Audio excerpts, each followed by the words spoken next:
તમારી પ્રથમ પરીક્ષા આવી રહી છે નજીક અને પ્રથમ પરીક્ષાના જે પેપર હશે એ પેપરનો ગુણભાર હશે 50. હવે 50 માંથી 50 માર્ક્સ કેવી રીતે લાવવા એવા સવાલો તમને થતા હશે અને એના માટે જ હું તમારા માટે આજના વિડીયોમાં લઈને આવી રહી છું સ્ટ્રેટેજી. હેલો એવરીવન, કેમ છો મારા વહાલા ના બબશીર અને બબશીરીઓ મજામાં ને? આઈ હોપ કે તમે બધા સ્વસ્થ હશો, મસ્ત હશો, ખુશ હશો. એ આશા સાથે આપ સૌનું દિલથી, હૃદયથી અને હૃદયના ઊંડાણથી હાર્દિક સ્વાગત કરવામાં આવે છે. વિદ્યાર્થી મિત્રો, તમારી પ્રથમ પરીક્ષા આવી રહી છે નજીક અને પ્રથમ પરીક્ષાના જે પેપર હશે એ પેપરનો ગુણભાર હશે 50. હવે 50 માંથી 50 માર્ક્સ કેવી રીતે લાવવા એવા સવાલો તમને થતા હશે અને એના માટે જ હું તમારા માટે આજના વિડીયોમાં લઈને આવી રહી છું સ્ટ્રેટેજી. ખાલી આજ નહીં, આ સિવાયના ઘણા બધા ટોપિક તમારા માટે તૈયાર કરીને રાખ્યા છે.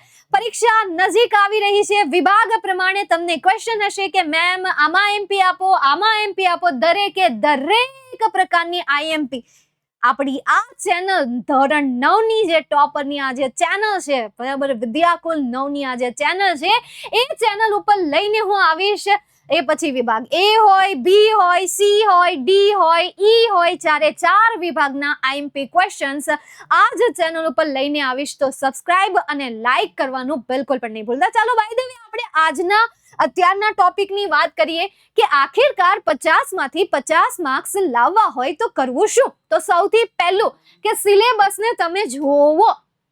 હવે ખાલી જોવો એટલે સમજો યાર, એને સમજો, દિમાગમાં બેસાડો, એને વાંચો, સમજો, યાદ રાખો, સોલ્વ કરો.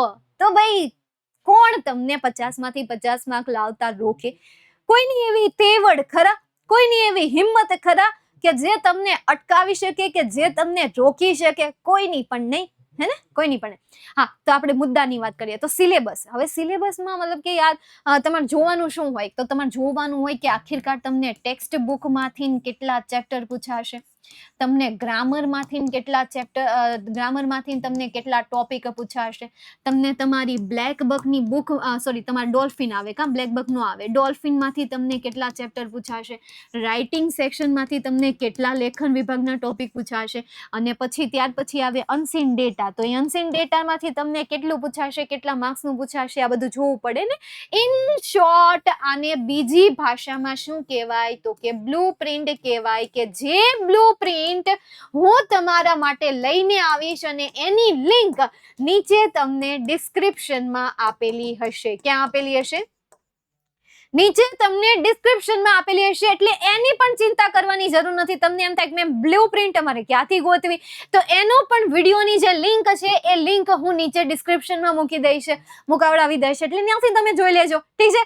ચાલો, તમારો આ ક્વેશ્ચન નહીં સોલ્વ. હવે સિલેબસ હું તમને કહી દઈશ, તો સાથે એ કહી દઈશ ને કે ટેક્સ્ટ બુકમાંથી તમને કેટલા ચેપ્ટર પૂછાશે, ગ્રામરમાંથી કેટલા ચેપ્ટર પૂછાશે, ડોલ્ફિનમાંથી કેટલા રીડ પૂછાશે, રાઇટિંગમાંથી શું પૂછાશે, અનસીન ડેટામાંથી કેટલા માર્ક્સનું પૂછાશે, એ બધું હું તમને કહી દેવાનું. બસ તમારે ખાલી હું કહું એટલું સાંભળવાનું છે, ધેટ્સ ઇટ. અને એને ફોલો કરવાનું છે. એટલે તમારા જે આ તમારો ગોલ છે ને, વોટ એવર જેટલા પણ માર્ક્સ મેળવવાનું, એ ડેફિનેટલી પૂરો થઈ જશે. ઓકે, ચલો નેક્સ્ટ એના પછી આગળ જઈએ. હવે રીડિંગ બુક્સ. હવે રીડિંગ બુક્સમાં છે ને આપણે ભાઈની બુક લઈને બેહી ગયા હોય. હવે આમાં છે ને તમે ખાલી હું કહું ને એટલી બુક ફોલો કરો ને તોય તમારું બહુ છે. એક તો યાર ટેક્સ્ટ બુકનું જેમાં સોલ્યુશન આપ્યું હોય ને ઈ બુક લ્યો. ટેક્સ્ટ બુકનું જેમાં સોલ્યુશન આપ્યું હોય ને ઈ બુક લ્યો. ખાલી ટેક્સ્ટ બુક નહીં, પ્લસ ડોલ્ફિનનું પણ જેમાં તમને સોલ્યુશન આપેલું હોય ને ઈ બુક લ્યો. બીજી કઈ તો કે ગ્રામરની બુક.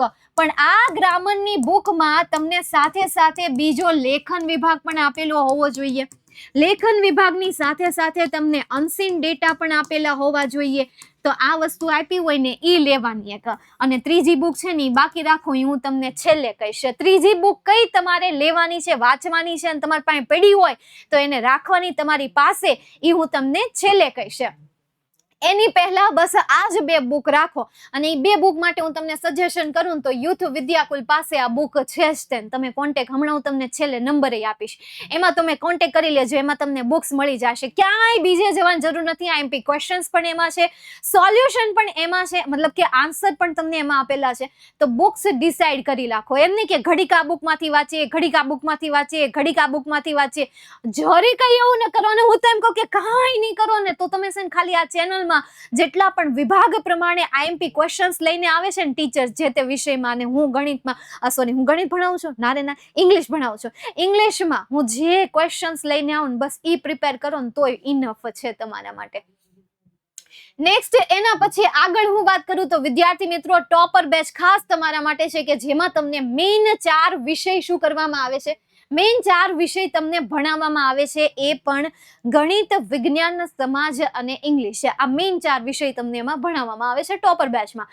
એમાં જોઈન થવાનું બિલકુલ પણ ભૂલતા નહીં લાઈવ ક્લાસ લાઈવ તમે કમેન્ટ કરી શકો પીડીએફ નોટ્સ તમને એમાંથી મળે છે ડેલીનું હોમવર્ક મંથલી એક્ઝામ ક્યારેક મોટિવેશનના સેશન આ સિવાયની ઘણી બધી વસ્તુ ઓકે ચાલો નેક્સ્ટ એના પછી ઈઝી એન્ડ હાર્ડ હવે ઈઝી એન્ડ હાર્ડમાં શું હોય તો કોઈ પણ વિષય હોય ને કોઈ પણ વિષયમાં 2 પ્રકારના આપણા માટે ટોપિક હોય એક ટોપિક હોય કે જે આપણને સહેલો લાગતો હોય અને એક ટોપિક હોય કે જે આપણને હાર્ડ લાગતો હોય તો આ 2 ટોપિકને ડિવાઈડ કરી નાખો સહેલો ટોપિક જે છે ને એ ટોપિક તમને જ્યારે કંટાળો આવતો હોય ને ત્યારે વાંચો અને હાર્ડ ટોપિક ત્યારે વાંચો કે જ્યારે તમને સૌથી વધારે શું ફીલ થતું હોય ફ્રેશનેસ ફીલ થતી હોય સૌથી વધારે તમને તાજગી ભર્યું લાગતું હોય ને ત્યારે તમે અઘરા ટોપિક વાંચો બરાબર છે કારણ કે 50 માંથી 50 માર્ક્સ લેવા હોય તો બંને ટોપિકને આપણે વાંચવા પડે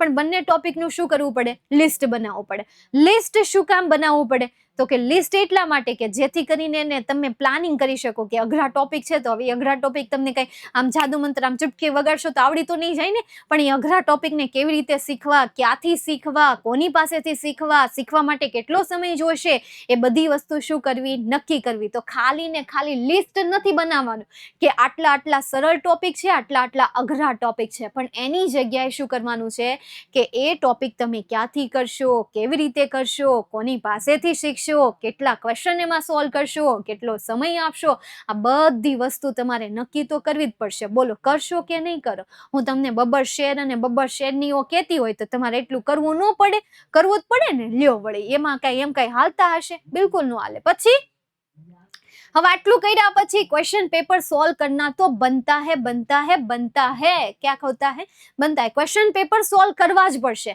હવે એના માટે તમારે શું કરવાનું છે તો એના માટે તમે કોઈ પણ પેપર સેટ પરચેઝ કરી લો એક તો મેં તમને અહીંયા સજેસ્ટ કર્યો છે ધોરણ 9 માટેનો અહીંયા નંબર છે ઓલી બુક માટે હું કહેતી હતી ને અહીંયા નંબર છે ઇન્ક્વાયરી કરી લેજો અને એની સાથે ફોર એક્ઝામ્પલ તમને એમ થાય કે મેં આ બુકમાં જેટલા પણ પેપર આપ્યા હતા એ સોલ્વ થઈ ગયા હજી મારે એક્સ્ટ્રા પેપર સોલ્વ કરવા છે તો એના માટે આ ભવિષ્યવાણીની ટેસ્ટ સિરીઝ છે તમારા માટે કે જેમની પ્રાઇસ માત્ર ને માત્ર 999 કે જેમાં દરેક સબ્જેક્ટના તમે પેપર બનાવી શકશો તમારી જાતે અને પછી એની પ્રેક્ટિસ પણ કરી શકશો કારણ કે એનું સોલ્યુશન સાથે તમને એમાં પેપર બનાવી શકો છો એટલે આ પેપર પૂરા થઈ જાય તો બીજો કોઈ પેપર સેટ પરચેસ કરવાની જરૂર છે નહીં જાતે પેપર બનાવીને જાતે એની એક્ઝામ આપીને જાતે એને ચેક કરીને તમે પેપર પ્રેક્ટિસ કરી શકો છો અને તમારું જે તે સપનું છે 50 માંથી 50 માર્ક્સ મેળવવાનું એ તમે શું કરી શકશો મેળવી શકશો